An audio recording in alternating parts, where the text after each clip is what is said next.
आप सबका स्वागत है। मैं हूं आपका प्रिय हिंदी अध्यापक मोहम्मद ताहिर पाशा, स्कूल असिस्टेंट हिंदी, जिला परिषद उन्नत पाठशाला सकिनेटिपल्ली, डॉक्टर बी.आर. अम्बेडकर, कोनसीमा जिले से। छात्रों, हम इस कालांश में एक ऐसा पाठ पढ़ने जा रहे हैं। आंध्र प्रदेश राज्य का 10वीं कक्षा द्वितीय भाषा हिंदी के अंतर्गत स्पर्श 2 का गद्य पाठ पतझड़ में टूटी पत्तियां। इस पाठ के अंतर्गत 2 प्रसंग दिए गए हैं। पहला प्रसंग गिन्नी का सोना इस कालांश में पढ़ लेंगे। छात्रों, ध्यान से यह वीडियो देखिए और मुख्य विषय यानी शब्दार्थ, नए शब्द का अर्थ समझने की कोशिश करें। पाठ पतझड़ में टूटी पत्तियां। लेखक रविंद्र केलेकर। पाठ पढ़ने से पहले अनुखंड 1 के अंतर्गत हम इस कालांश में ये विषयों के बारे में एक के बाद एक जानने की कोशिश करेंगे। पतझड़ में टूटी पत्तियां, सीखने के लक्ष्य, सीखने की संप्राप्तियां, लेखक परिचय, पाठ प्रवेश, कठिन शब्दार्थ, कथा विश्लेषण। इन विषयों को एक के बाद एक धीरे धीरे समझने की कोशिश करेंगे। पहला है शिक्षण के लक्ष्य। इस पाठ के अंतर्गत आने वाले शिक्षण के लक्ष्य क्या हैं, इसको एक बार देख लेंगे। देखिए, यहां पर विद्यार्थियों द्वारा व्यवहारवाद की उपयोगिता समझाते हुए आदर्शवाद व व्यवहारवाद की तुलनात्मक जानकारी सहभागिता के माध्यम से प्राप्त करना। दूसरा है तनाव के बढ़ते प्रभाव के कारणों को जानकर मानसिक शांति पाने के प्रयासों को जारी रखना। सीखने की संप्राप्तियां, इन्हें अंग्रेजी में लर्निंग आउटकम्स कहते हैं। अपने परिवेश को बेहतर बनाने के लिए कोशिश, सृजनात्मक लेखन कर सकना, ये 2 सीखने की संप्राप्तियां हैं। केलेकर, इनका चित्र देखिए, ये है रविंद्र केलेकर, गोवा के कोंकणी लेखक हैं। नाम है रविंद्र केलेकर। जन्म 7 मार्च 1925।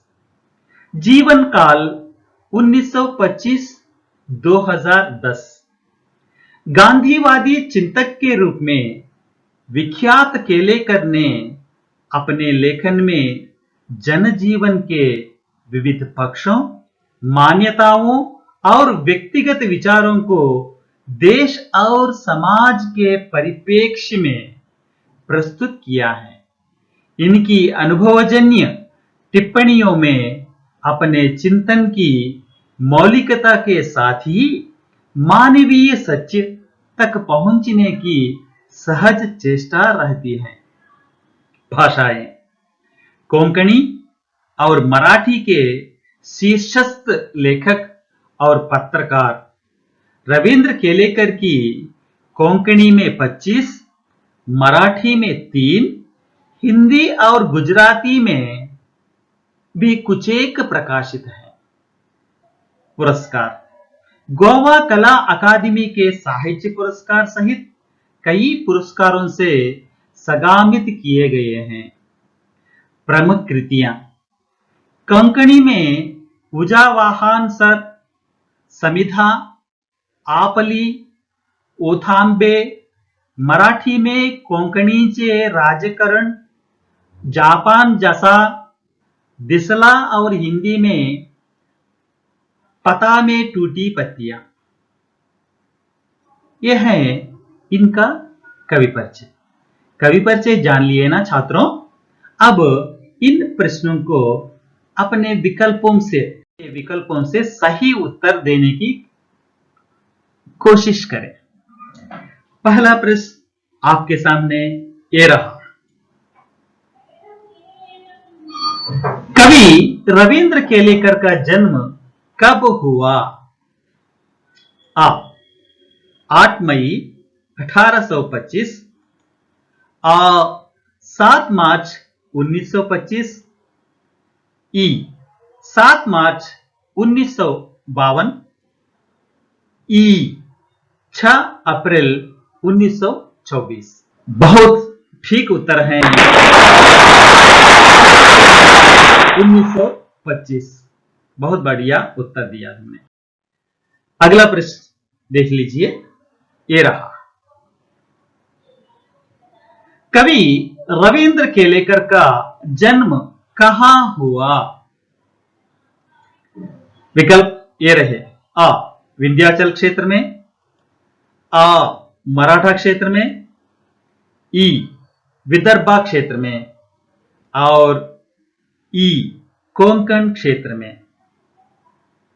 सोचिए, कवि परिचय जान लिया ना? अच्छा, बहुत बढ़िया उत्तर बताया। कोंकण क्षेत्र सही उत्तर है। बहुत बढ़िया उत्तर दे रहे हैं छात्रों। अच्छा, तीसरा प्रश्न आपके सामने ये है। कवि रविंद्र केलेकर को यह पुरस्कार प्राप्त हुआ। कवि रविंद्र केलेकर को कौन सा पुरस्कार प्राप्त हुआ? इन विकल्पों से चुनकर सही उत्तर देने की कोशिश करें। आ साहित्य अकादमी, आ गोवा कला अकादमी, ई ज्ञानपीठ पुरस्कार, और ई नेहरू राष्ट्रीय पुरस्कार। इन चारों विकल्पों से सही उत्तर क्या हो सकता है? सोचिए। बहुत बहुत ठीक उत्तर बताया। विकल्प आ गोवा कला अकादमी सही उत्तर है। छात्रों, बहुत बढ़िया उत्तर बताया। अब आगे देखिए। ऐसा माना जाता है कि थोड़े में बहुत कुछ कह देना कविता का गुण है। जब कभी यह गुण किसी गद्य रचना में भी दिखाई देता है, तब उसे पढ़ने वालों को यह मुहावरा याद नहीं रखना पड़ता कि सार सार को गही रहे, थोथा दे उड़ाए। सरल लिखना, थोड़े शब्दों में लिखना ज्यादा कठिन काम है। फिर भी यह काम होता रहा है। सूक्ति कदाएं, आगम कदाएं, जातक कदाएं, पंचतंत्र की कहानियां उसी लेखन के प्रमाण हैं। यही काम कोंकणी में रविंद्र केलेकर ने किया है। प्रस्तुत पाठ के प्रसंग पढ़ने वालों से थोड़ा कहा बहुत समझाना की मांग करते हैं। ये प्रसंग महज पढ़ने गुनने की नहीं, एक जागरूक और सक्रिय नागरिक बनने की प्रेरणा भी देते हैं। पहला प्रसंग गिन्नी का सोना जीवन में अपने लिए सुख साधन जुटाने वालों से नहीं, बल्कि उन लोगों से परिचित कराता है जो इस जगत को जीने और रहने योग्य बनाए हुए हैं। समझ लिए ना? अच्छी तरह सुन लिया ना? अब आगे देखें। इस पाठ प्रवेश के अंतर्गत आए हुए विषयों को याद रखते हुए इन प्रश्नों के उत्तर देने की कोशिश करें। पहला प्रश्न आपके सामने ये रहा। थोड़े में बहुत कुछ कह देना डैश का गुण है। यह रिक्त स्थान को उचित विकल्पों से सही उत्तर चुनकर बोलने की कोशिश करें। पहला विकल्प आ साहित्य का, आ कविता का, ई कहानी का, ई नाटक का। सही उत्तर है। बहुत अच्छा। आ कविता का सही उत्तर है। और दूसरा प्रश्न आपके सामने ये रहा। पहला प्रसंग का शीर्षक क्या है? रविंद्र केलेकर ने 2 प्रसंगों ने इस पाठ में दिया है पतझड़ की टूटी पत्तियां के अंतर्गत। पहला प्रसंग का शीर्षक यानी नाम क्या है?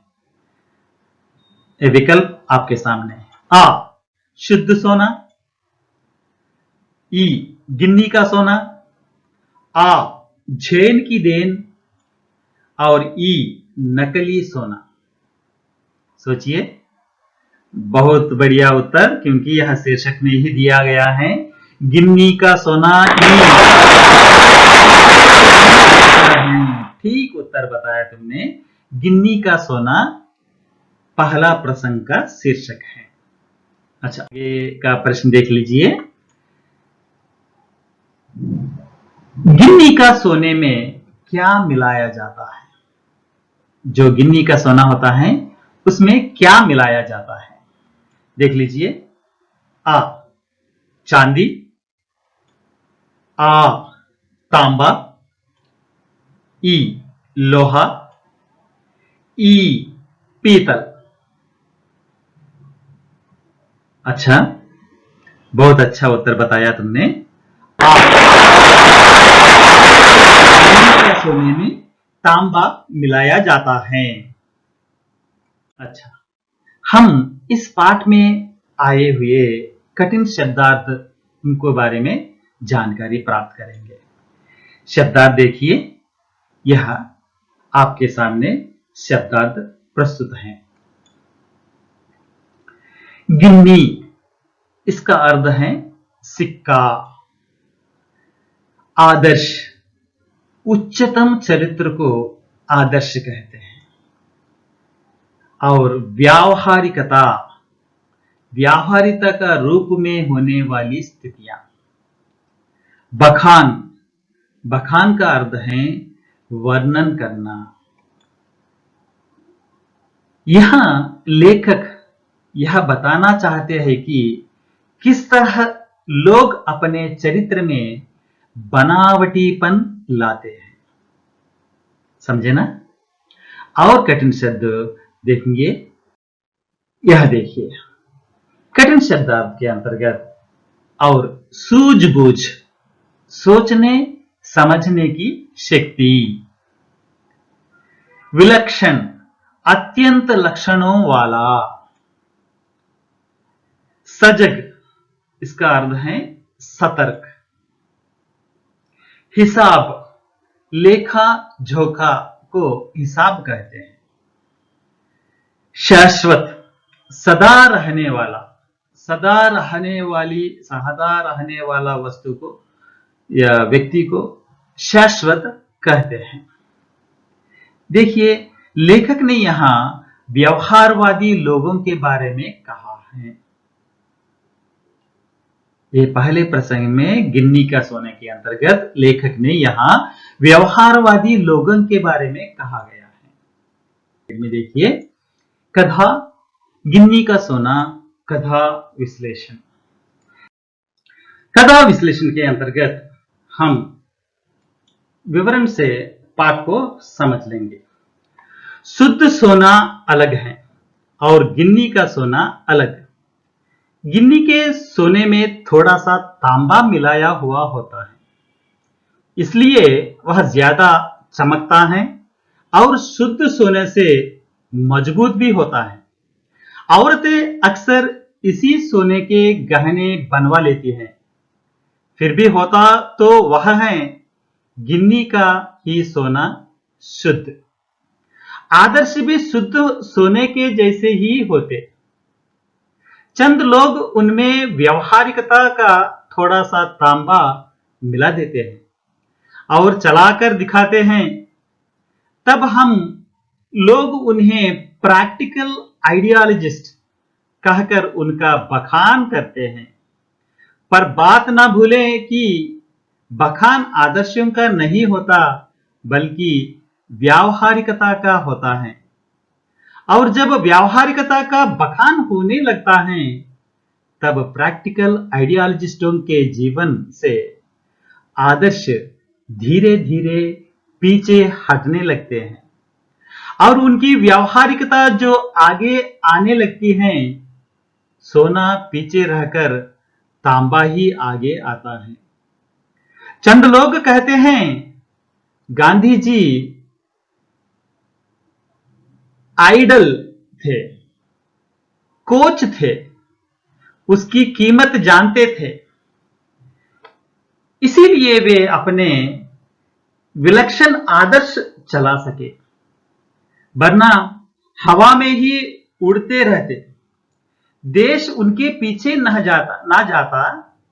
हां, पर गांधी जी कभी आदर्शों को व्यावहारिकता के स्तर पर उतरने नहीं देते थे, बल्कि व्यावहारिकता को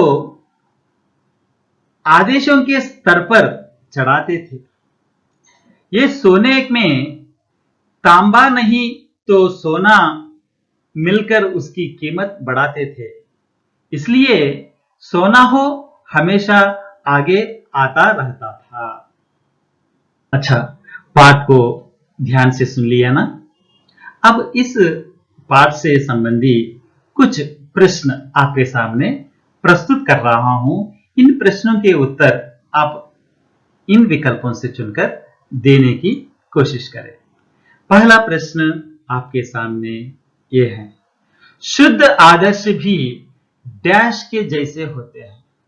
रिक्त स्थान में उचित विकल्पों को चुनकर लिखिए। पहला विकल्प है शुद्ध पानी, आ शुद्ध चांदी जैसे, ई मिश्रित सोने और ई शुद्ध सोने। इन चार विकल्पों में सही उत्तर क्या है बताइए? उत्तर बताया तुमने, ई शुद्ध सोने के जैसे होते हैं। शुद्ध आदर्श भी शुद्ध सोने के जैसे होते हैं। सही उत्तर है विकल्प ई। अच्छा, आगे का प्रश्न आपके सामने देखिए, ये रहा, लाभ हानि का हिसाब लगाकर चलने वाला कौन है? लाभ हानि का हिसाब लगाकर चलाने वाला कौन है? अ व्यवहारवादी लोग, आ क्रांतिवादी लोग, ई आदर्शवादी लोग और ई समाजवादी लोग। बहुत बढ़िया उत्तर बताया तुमने, ठीक उत्तर है, सही उत्तर है व्यवहारवादी लोग ही लाभ हानि का हिसाब लगाकर चलने वाले हैं। बहुत बढ़िया, उत्तम उत्तर। और आगे का प्रश्न देखिए, तीसरा प्रश्न आपके सामने, कौन से लोगों ने समाज को गिराया है? कौन से लोग समाज को गिराया है? आ आदर्शवादी लोग, आ समाजवादी लोग, ई क्रांतिकारी लोग, ई व्यवहारवादी लोग। इसका सही उत्तर पहचानिए, पाठ में बताया ना मैंने। अच्छा, अति उत्तम। कौन से लोग समाज को गिराया है? इसका उत्तम उत्तर ये है ई व्यवहारवादी लोग। बहुत बढ़िया समझे छात्रों, आपको यह पाठ बहुत अच्छी तरह से समझे होंगे। इनको उत्तर समझे, बहुत अच्छा उत्तर भी दिया। आप सबको बहुत बहुत धन्यवाद। आपका यह कालांश यहाँ तक समाप्त होता है। आपका दिन अनंत मंगलमय और शुभमय हो। धन्यवाद।